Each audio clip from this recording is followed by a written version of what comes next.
Hello guys, അപ്പോൾ ഇന്ന് നമ്മളൊരു ഫേസ് പാക്കാണ് ട്രൈ ചെയ്യാൻ പോകുന്നത്. എൻ്റെ സ്കിൻ ഭയങ്കര ഡള്ളും പിന്നെ ടാനൊക്കെ അടിച്ച് തുടങ്ങിയപ്പോൾ ഞാൻ ഓർത്ത് സ്കിന്നിന് കുറച്ച് ജീവൻ കൊടുത്തേക്കാണ്. അങ്ങനെ ഒരു ഫേസ് പാക്ക് ട്രൈ ചെയ്യാൻ നോക്കി. ഇവിടെ നമ്മൾ വെറും 2 ഇൻഗ്രീഡിയൻസ് മാത്രമാണ് യൂസ് ചെയ്യുന്നത്. ഇത് പൊട്ടറ്റോയും ക്യാരറ്റും കൂടെ മിക്സ് ചെയ്ത് ഫ്രിഡ്ജിൽ കുറച്ച് നേരം വെച്ചതിന് ശേഷം എടുത്തിട്ടുള്ളതാണ്. ഈ ചൂട് ടൈമിൽ തണുത്തൊരു പാക്ക് ഫേസിലിടുമ്പോൾ സ്കിന്നിന് നല്ല ഹൈഡ്രേറ്റ് ഫീലാണ് വരുന്നത്. അതുകൊണ്ടാണ് ഫ്രിഡ്ജിൽ വെച്ചതിന് ശേഷം എടുക്കുന്നത്. അതിനുശേഷം കുറച്ച് കോഫി പൗഡർ ആഡ് ചെയ്യുക. രണ്ടും കൂടെ നന്നായിട്ട് മിക്സ് ചെയ്ത് തുടങ്ങുക.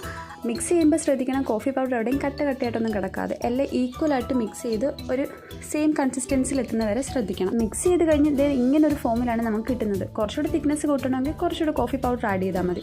അങ്ങനെ ഫേസിലൊരു സൈഡിൽ നമ്മളിത് അപ്ലൈ ചെയ്ത് തുടങ്ങണം. അപ്ലൈ ചെയ്ത് തുടങ്ങുമ്പോൾ തന്നെ നല്ലൊരു കൂളിംഗ് എഫക്റ്റും പിന്നെ സ്കിന്നിന് നല്ലൊരു ഹൈഡ്രേറ്റ് ഫീലും നമുക്ക് തോന്നുന്നതാണ്. ഫേസിൽ ഫുൾ അപ്ലൈ ചെയ്തതിന് ശേഷം ഒരു 20 to 30 മിനിറ്റ്സ് വെയിറ്റ് ചെയ്യണം, അതൊന്ന് ഡ്രൈ ആകാൻ വേണ്ടിയിട്ട്. പാക്ക് അത്യാവശ്യം ഡ്രൈ ആയെന്ന് തോന്നിക്കഴിയുമ്പോൾ നമ്മൾ കൊണ്ടുപോയി നന്നായിട്ട് ഫേസ് വാഷ് ചെയ്യണം. ഫേസ് വാഷ് ഒന്നും യൂസ് ചെയ്യരുത്. വാഷ് ചെയ്തതിന് ശേഷം സ്കിന്നിന് നല്ല ഇൻസ്റ്റൻറ്റ് ഗ്ലോയും നല്ല ഹൈഡ്രേറ്റ് ഫീലുമാണ് എനിക്ക് തോന്നിയത്. നല്ല ഫേസ് പാക്കാണ്, എല്ലാവരും ട്രൈ ചെയ്ത് നോക്കുക. സബ്സ്ക്രൈബ് ചെയ്യുക, സപ്പോർട്ട് ചെയ്യുക. ടാറ്റാ.